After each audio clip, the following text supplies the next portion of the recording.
The second topic is the reactance and impedance diagram. Okay.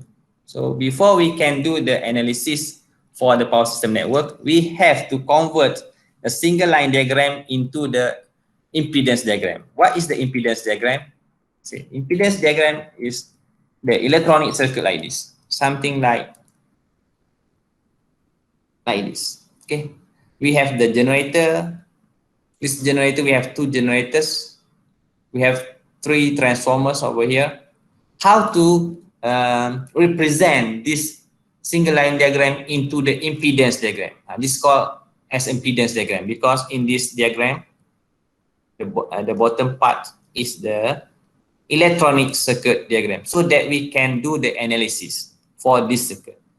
If we have single line diagram like this, figure 1, let's say this one, figure 1, it's quite difficult for us to analyze the circuit. So to simplify or to make our analysis much easier, we have to convert this single line diagram into the impedance diagram, figure number 2, this one. So, but how to draw the impedance diagram based on this single line diagram? Okay, this is important. How to convert this single line diagram into the impedance diagram.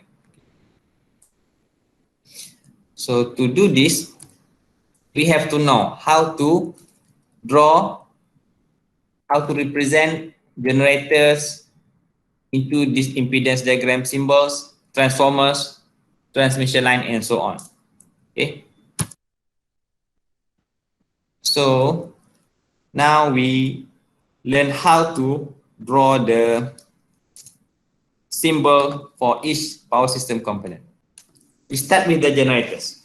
Generator 1, generator. How to represent the generator, this generator, G. How to represent generator into the impedance symbols. Symbols for the generator is something like this. This is the generator. We can represent generator by generator itself with the generator impedance. Okay, this SG. This for generator. Okay, so for the single line diagram, the symbol is like this, only G. For the impedance diagram, this one impedance. Impedance diagram, we have to use this symbol. Okay. Second is for the transformer. For the transformer, usually we have this symbol, two circles like this. So how to represent the transformer? Usually for the transformer, we can represent it by this symbol, resistance plus inductance. Okay. R Tx plus Jx, Tx. Tx that means transformer. Okay. But most of the time, the resistance value of this transformer, let's say T1, is much less than the inductance reactance value. That's why most of the time in power system network representation, we can ignore the value of R. Most of the time you will see for the transformer, only the inductive reactance given. Jx, Tx is given. Only the inductive reactance is given because we can ignore the R. R is ignored because the value of R is too small. Okay, but if the R is given, we have to consider that value lah. Same goes to the generator. Okay, this one generator usually SG, but sometimes when they give the R value over here, okay, you have to consider RG, but it's very rare lah. for RG, only XG for the generator and XT for the transformer like this. Okay. Usually we ignore the value of R, but if R is given, you have to consider this value. Okay. Then the third component is transmission line. Transmission line. So transmission line. Usually transmission line is straight line like this. Okay. So how to represent transmission line in impedance diagram? So transmission line can be represented by using the value of resistance of the transmission line plus inductance of the transmission line. So we have R transmission line plus JXTL, JX transmission line. Okay, this is how we model the transmission line in impedance diagram. So we have three components now. It's generator, G, generator with its impedance. We have transformer only the impedance. And then transmission line, we have resistance and inductive reactance impedance like this. Okay. For we have the loads, static load. Okay, what is static load? Usually load will be represented by this arrow in single line diagram. Okay, to represent this load in impedance diagram,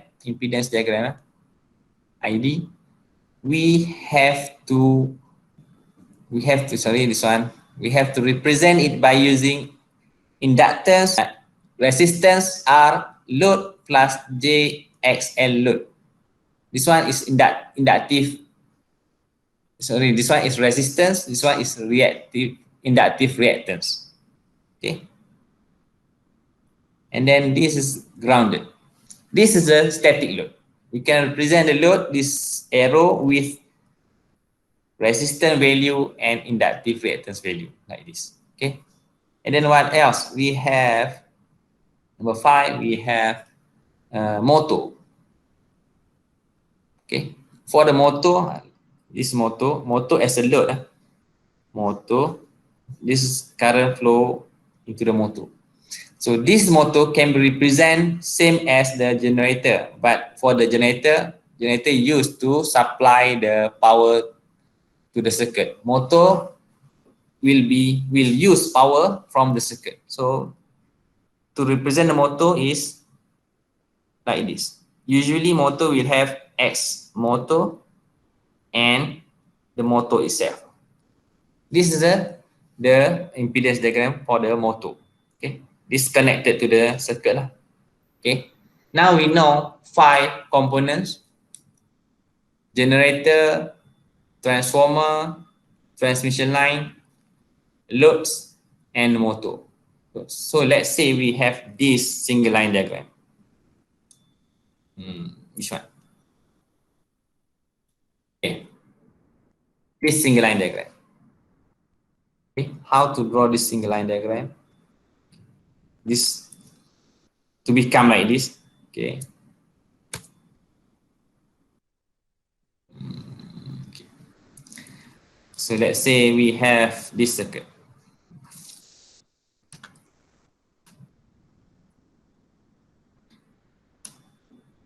Okay. For the purpose of understanding, I just use the same network over and over again. This one, a single line diagram. This one is the load. And then now we have motor connected to this bus bar. Okay. So this one G1, generator 1, transformer 1, transformer 2, this one transmission line, this one load, this one motor. Okay, let's say usually when we want to study, we have to know the parameters for this single line diagram. Let's say for the generator, we have S G equal to 0.1 per unit. This one XT T1 equal to 0.1 per unit. Transmission line, they have the R plus JXL equal to, let's say, 1 ohm plus 1 ohms, but J1 ohms. Transmission line, this one ST2, 0.1 per unit. Loads, usually they have the MVA value for load at working at what power factor? Power factor 0.9 power factor, let's say, lagging. And then this motor, size of motor, let's say 5 megawatt, mega VA. Okay, at PF something 0.8. Okay, and this is single line diagram. So how to start analyzing this circuit? So first we have to convert this single line diagram into the impedance diagram. So impedance diagram. So how? So by knowing how to represent each component of the power system network. So starting with the G, we know that for the generator we can represent by these symbols. This generator, okay, SG. And then we have what component? We have transformer. Transformer can be represented by R plus R and SL. Because in this case, R is not given, resistance is not given, only X. So I just ignore the resistance value. We just represent the transformer by using this XT1. Okay. Then we have transmission line. Transmission line can be represented by resistance and inductive reactance like this. This transmission line. And then we have another transformer, ST2, can represent by this inductive reactance, XT2.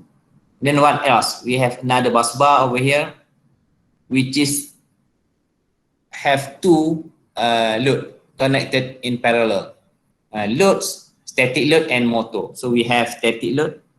Static load can be represented by resistance and inductive reactance like this, R, JX, R load, JS load.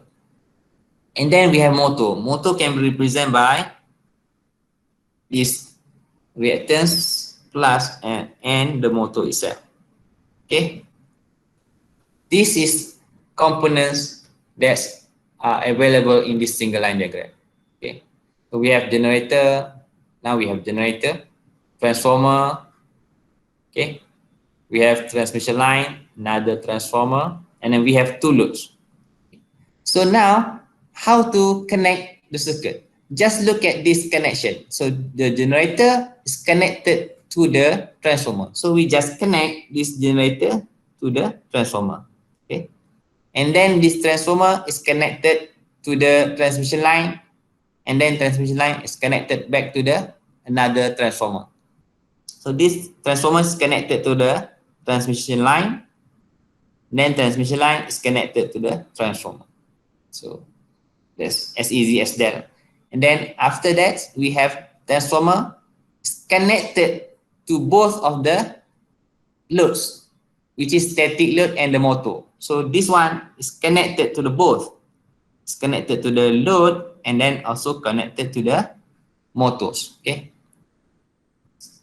So this, just ignore this line. How to complete the circuit? So to start analyze, we have to close the loop. The circuit has to have the neutral line. So we just connect the other parts of the circuit by using the neutral line like this. This is the neutral line. Now the circuit is complete. So we have the generator, transformer, transmission line, another transformer, and two loads. Okay. Now our impedance diagram are ready. So we can start analyzing our circuit by referring to this impedance diagram. Okay. That is impedance diagram.